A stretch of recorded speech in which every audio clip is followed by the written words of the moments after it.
Hello, and welcome back to the Scary Stories channel. We have a special holiday haunting story for you tonight, so without further ado, let's begin. When I was a very young boy, my grandmother gave me a Christmas ornament. I had a choice between the gold bell and the silver bell. Both were identical, played Christmas music, and ran off of a small button cell battery. Whichever one I didn't choose would be given to my aunt to go on her tree. I chose the silver one, and my aunt got the gold one. I had this for years and years. After the first season, though, the battery had died, and it was just used for an ordinary ornament. My aunt was a very poor woman, but the kindest of hearts. She didn't have the money to buy anyone gifts for Christmas, but she crocheted blankets to give as gifts. She would spend days, sometimes weeks, on a blanket for a family member. I remember sitting with her for hours as she tried to teach me as well. I never was any good at it, but I enjoyed spending time with her. I remember her always being in a good mood, even though she never had anything. She loved helping her family. One year she found a Furby on an after-Christmas clearance rack. She snatched it right up. All of the kids in our family had one as they were very popular back then. She was thinking this was a way to spend more time with the children of the family. She would get the biggest kick out of our two Furbies talking to each other when she would come to our house. Years later, my aunt got really sick.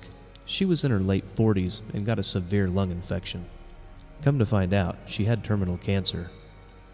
It was just a few days after she went to the doctor that she passed away in the hospital. I remember going to see her for the last time in the hospital before she was gone. She couldn't speak, but she knew I was there. Had I had known that was her last day, I would have stayed longer.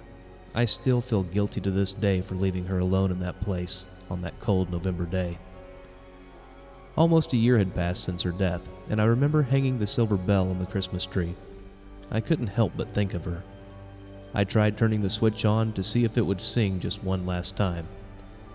Nope. It had been dead for over 5 years. I thought, oh well. That night I remember looking at my dresser before bed. My Furby was sitting there. Everything was reminding me of her. I hadn't played with it since the week before she was gone. I remembered how much my aunt loved the Christmas season. It was her favorite time of year. I don't remember falling asleep that night, but I do remember waking up around 2 a.m. to the strangest sound. It was like a faint chime, but where was it coming from? It didn't take me very long walking through the house to find it. It was the bell on the tree.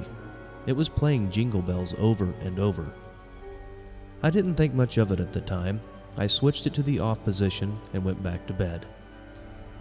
About a week later, I was lying in bed trying to fall asleep. I heard the sound again as before. This time, I knew what it was. I ran to the tree, and sure enough, it was playing jingle bells again. This time, though, I marked the off position with a marker when I shut it off. I awoke the next morning and checked it. It was still in the off position. I tried to turn it on, but nothing happened. This was strange, but I shut it off and went about my business for the day. That night, I had just made it to bed when the bell chimed again. I ran to the tree, and it was switched on. How could this happen? I asked out loud for my aunt. Shirley? I turned it back off. I thought I was going crazy at this point. I went back to bed, but as soon as I got there, the bell went off again. I checked again, and it had been turned on again, but the battery was dead. How is it working? How did it get turned on? This time I left it on as I thought maybe my aunt was still here and enjoyed hearing the music. A tear came to my eye when I got back to my room and laid down. I asked if she was still here with me. Immediately, I heard this voice come from the Furby that had been off for over a year. Party time. Dance. I talked to her as if she was there, not knowing for sure. I fell asleep, but when I got up, I had thought, didn't I take the batteries out of that thing last year? If you owned one of these things, you know how many times they would wake up and start talking for no apparent reason. I checked the Furby. Sure enough, no batteries. Now, every year around Christmas time, the bell will still go off, especially when I think of her. I know she is still here, as she still loves to spend time with her family during the holidays. I still miss her, but it's nice to know she still visits at least once a year. I guess not all hauntings are bad.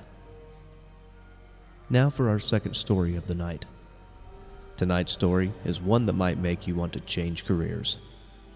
It's about a real estate agent who encountered the paranormal. Without further ado, let's begin. My wife became a real estate agent about 15 years ago to earn extra money on the side for our family. She passed her tests and couldn't wait to get started. She thought it would be very exciting to help people find their dream home. What she found was it's hard to sell a house that is haunted. Our community had new home construction, older homes, and even houses that were on the National Registry for Historic Homes. There were so many to choose from, and my wife couldn't wait to start showing the older Victorian homes and hoped someone would be looking for that kind of house. She wanted an excuse to see the inside of these homes. Soon enough, she got her wish. She had a couple pre-approved and ready to show. They looked at some new construction, and then my wife drove them to her favorite part of town to look at the older historic homes.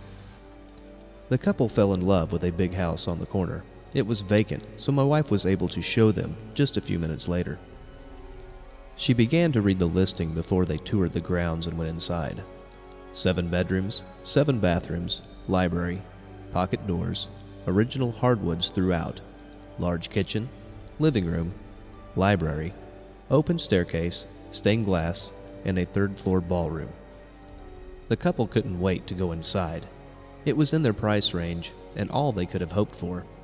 But my wife, learning everything that she did in school, thought, how could a house this size be so cheap? She shrugged it off as eager sellers and they went inside. As they entered the foyer, they saw a beautiful staircase leading to the 2nd and 3rd floors on their left, stained glass and a huge living room to their right. My wife let the couple walk into the living room and look around while she looked at the disclosure. At this point, she was trying to figure out why this house was so cheap. The disclosure showed nothing out of the ordinary. They decided to proceed through the house as my wife explained more of the house and the features to look for that they might like. As she looked up at the 2nd floor, she saw a little girl at the top of the stairs.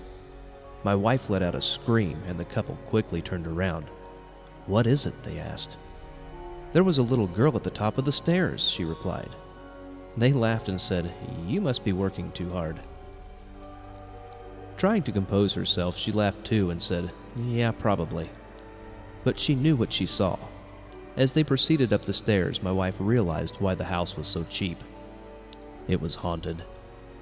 They toured the 2nd floor with no issues, and then they came to the 3rd floor. There was a bedroom off of the ballroom, and the husband decided to check it out.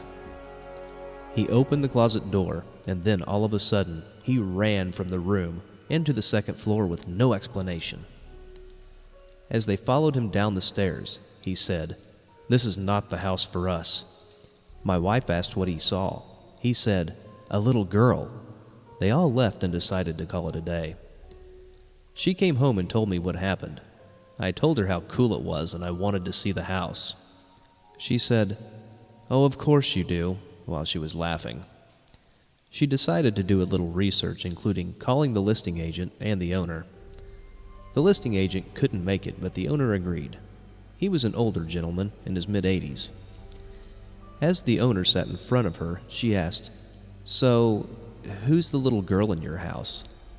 He replied, "Oh, you met my little sister Lizzie." My wife said, "Yes, I did. Can you tell me the story of your sister? Or what happened to her?" The owner said, "Sure." It was the year 1943, and my sister was 5 and I was 7. My dad had just bought the house, and it was my parents' dream home. In those days, it was one of the best houses in town. My parents entertained a lot, and people were always coming and going. My sister was to stay in her room on the 3rd floor during the dinner parties and dances, but she never listened. She would sneak down to the 2nd floor and watch the guests come in from the top of the stairs. One night, my parents had a party and she came down to watch the ladies come in with their beautiful dresses. Lizzie fell from the second floor and rolled all the way down the stairs, breaking her neck and killing her instantly. Our family continued to live there. It made my parents feel closer to her. I wanted to leave. I would see Lizzie all the time on the stairs and upstairs in her room. My parents always told me I was just seeing things and they didn't want to believe that it was their sweet Lizzie. After they died, I never wanted to move back in the house. I have rented it out, but the tenants were always breaking their leases because they would see Lizzie. So, I decided it was time to sell it. I have let it sit empty for 20 years now. I guess she is still there, waiting at the top of the stairs for a party.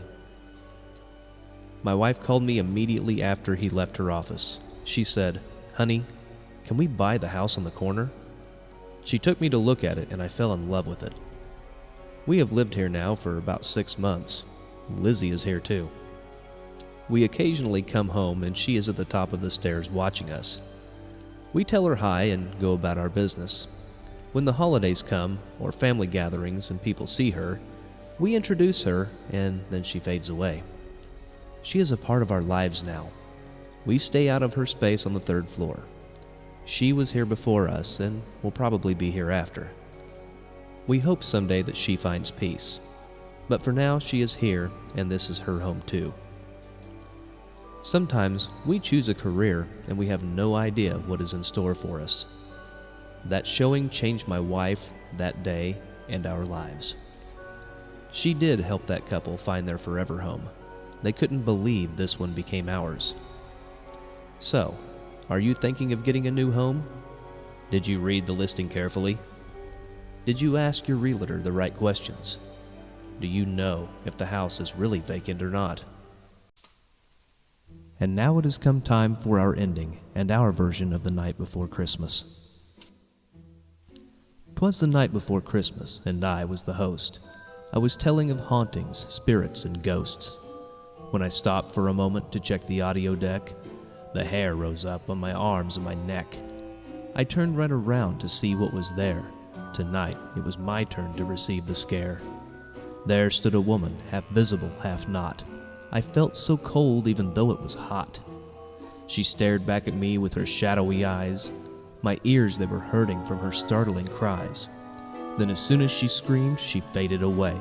I wonder what will happen on Christmas Day. So as always, we leave you with a thought and sleep tight. From the Scary Stories channel, to all, a good night.